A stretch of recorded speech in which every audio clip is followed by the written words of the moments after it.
Clint Eastwood is a famous actor and director who started from simple beginnings and became a Hollywood star. But behind his tough look and strong presence on screen, there's a life filled with hard times, from moving around a lot as a kid to dealing with stress from early career problems. Eastwood's story was not easy at all. He went through worry attacks, a terrible plane crash, and the sad loss of his father. But even with all these tough times, he built a career as one of the most famous people in movies. Did Clint Eastwood's rough past help create the legend he turned into? Keep watching to find out the full story. On May 31st, 1930, baby Clint Eastwood came into the world at St. Francis Hospital in San Francisco, surprising the nurses because he weighed 11 pounds, which gave him the nickname Samson. His parents, Clinton Sr. and Ruth, whose last name was Runner, had family from England, Scotland, Holland, Germany, and Ireland. Clint even had someone who came on the Mayflower ship way back in his family tree. Later, a younger sister named Jean Bernhard joined the family during the 1930s. Clint's dad had trouble keeping one job. He worked as a salesman and even tried being a detective in San Francisco. It was 10 years of moving from place to place for the Eastwood family. But by 1940, they settled down in the rich town of Piedmont, California. Forget those hard Depression times. Clint sometimes talks about the Eastwoods were living pretty well with a swimming pool, country club membership, and all the nice things. Sadly, school wasn't Clint's best thing. He was held back in Piedmont Junior High because of bad grades, so he had to take summer classes to catch up. His troublemaking side really came out at Piedmont High School. That rude message written on the scoreboard, the burning figure on the school lawn. Those pranks got him kicked out really fast. Oakland Technical High gave him a new chance. Well, kind of teachers saw he had some talent and tried to get him into school plays. But Clint just wasn't into it. He cared more about fast cars, girls, and working on his hobbies like tennis and golf. While he could have been a good basketball player, Clint liked doing things alone. He fixed car engines, even learned about taking care of airplanes, and got so good at piano that a friend remembers his fingers actually bleeding from practicing but graduating. That's a big mystery. The records aren't clear, and friends like Fritz Maines think he just quit school to have fun somewhere else. When his father moved to Seattle in early 1949, Clint lived for a while with his friend Harry Pendleton in Oakland. Then something lucky happened. He got invited to a Malibu party where he met movie director Howard Hawks, a really important moment in his life. But before Hollywood, there were regular jobs cutting down trees in Springfield, Oregon, working as a lifeguard after getting his Red Cross certificate, and even playing old-time piano music in an Oakland bar.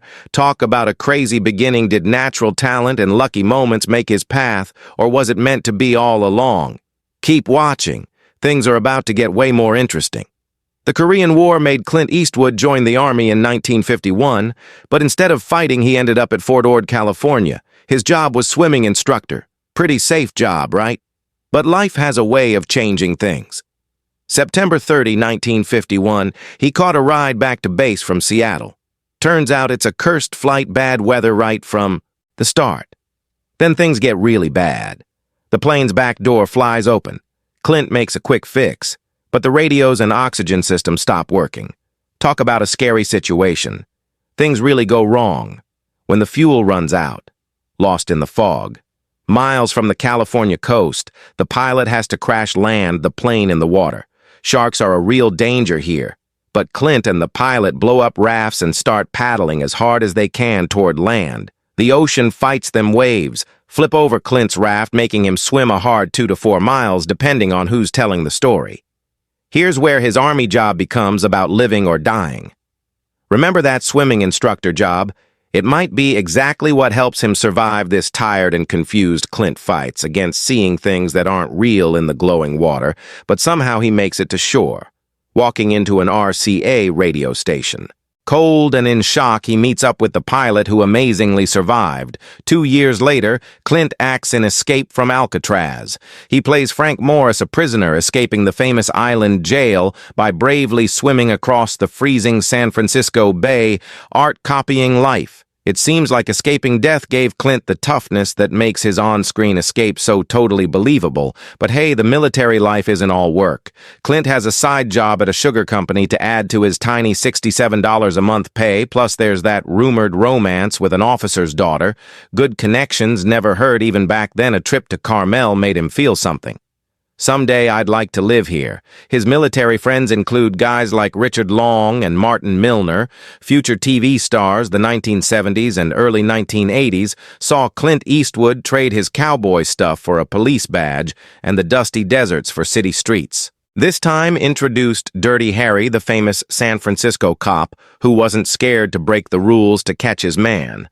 The idea of the rebel with a badge kept going in movies like Thunderbolt and Lightfoot and The Gauntlet, where the lines between right and wrong got blurry. Eastwood also showed his funny side with the Every Which Way movies featuring his orangutan friend, Clyde. This time ended with the scary escape from Alcatraz, where Clint proved his acting skills weren't just for heroes. He could play a desperate prisoner just as well while making the 1975 thriller The Eiger Sanction. Something terrible happened. The film crew had an experienced mountain climber, David Knowles, working as a stunt double was needed for a few more shots of a climbing scene. He teamed up with fellow climber Mike Hoover to finish the job. They got the footage they needed, but disaster came. Next, a surprise rock slide sent a huge rock flying toward the men as they stood on a ledge. Mike Hoover got badly hurt with a broken bone, while David Knowles tragically died. A scary detail.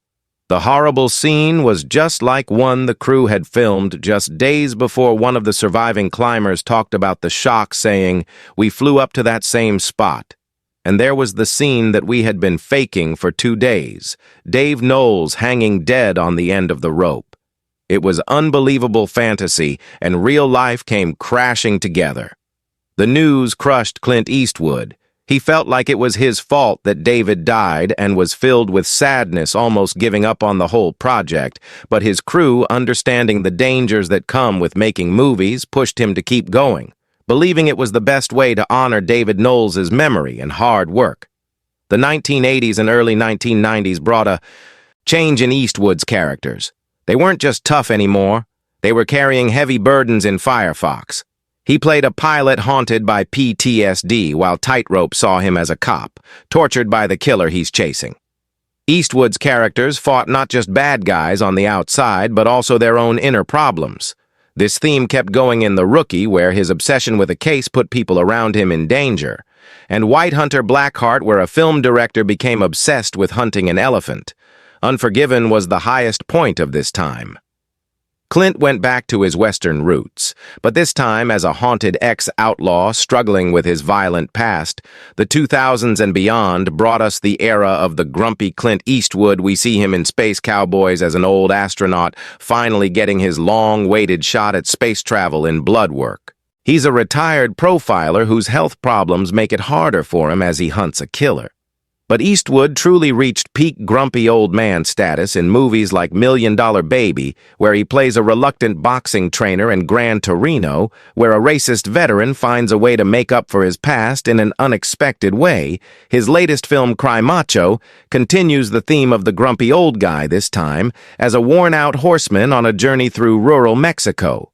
Clint Eastwood's personal life is as dramatic as any movie he's directed. His first marriage to Maggie Johnson in 1953 seemed to show he wanted stability, while at first he wasn't sure about settling down. Eastwood took the chance. But the happy home life soon faded. Restlessness came in, and having affairs outside marriage became something that kept happening. The first result of this cheating lifestyle was a daughter, Lori Murray, born from a secret affair and given up for adoption. Without Eastwood knowing, years later, another affair led to the birth of Kimber Tunis.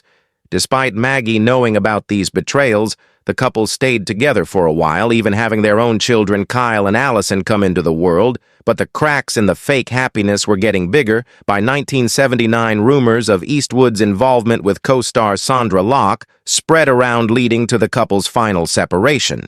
The results of Eastwood's romantic choices went far beyond the newspaper headlines. Kimber Eastwood's relationship with her father has been a source of different stories. At times, she's described a strong connection, while other times she's talked about feeling ignored and frustrated, even claiming to have begged for a closer relationship. The story of Lori. Murray adds another layer of confusion to Eastwood's personal history. Adopted as a baby, Lori only discovered her biological father in the 1990s through a private investigator, while Eastwood welcomed her after she reached out. It's still unclear whether he ever actively looked for her or simply never knew she existed before she told him Eastwood's affair with stuntwoman Roxanne Tunis began on the set of Rawhide. It lasted a reported 14 years and resulted in daughter Kimber. Though Eastwood claims he at first didn't know she was his. This pattern of keeping his children a secret would happen again. Later, Sandra Locke entered the picture in 1972. Though Eastwood was still with Johnson, and Locke was with her childhood friend in a pretend marriage, their chemistry on set in The Outlaw. Josie Wales turned into a passionate but rocky relationship. Locke said that Eastwood, against what she wanted, pressured her into having abortions and a tubal ligation.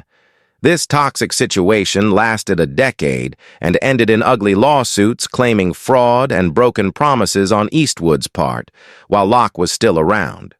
Eastwood met flight attendant Jocelyn Reeves. Their fling resulted in 2 children, Scott and Catherine, around the same time he crossed paths with actress Frances Fisher. It was love at first sight for her.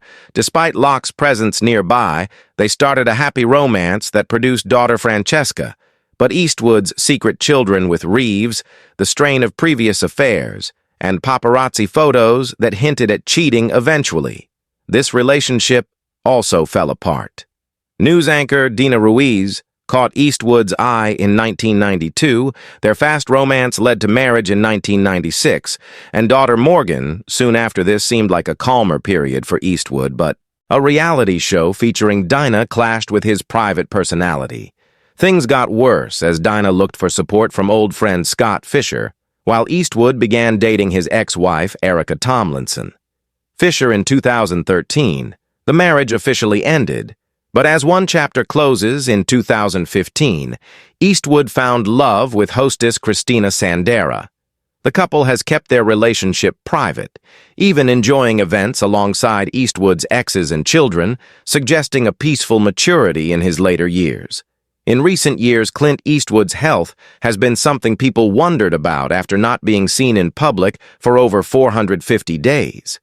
Concerns grew. His last appearance had been in February 2022 at the AT&T Pebble Beach Pro-Am Golf Tournament, an event he usually enjoys and held near his home, even his absence from the 2023 tournament where his son Scott was. Competing made the worry among those close to him grow.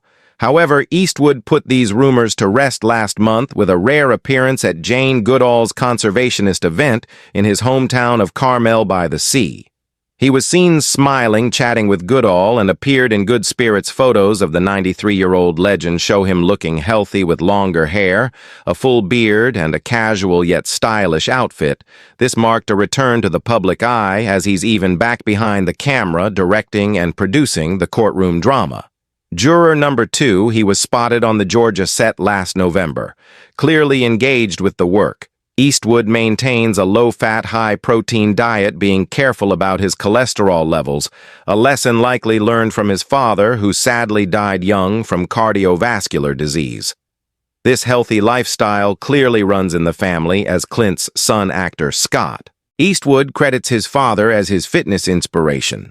Scott revealed that Clint taught him to lift weights as a teen and follows a similar strict diet focused on nutrients, rather than eating whatever he wants, whether acting, directing, or simply enjoying an afternoon with fellow conservationists.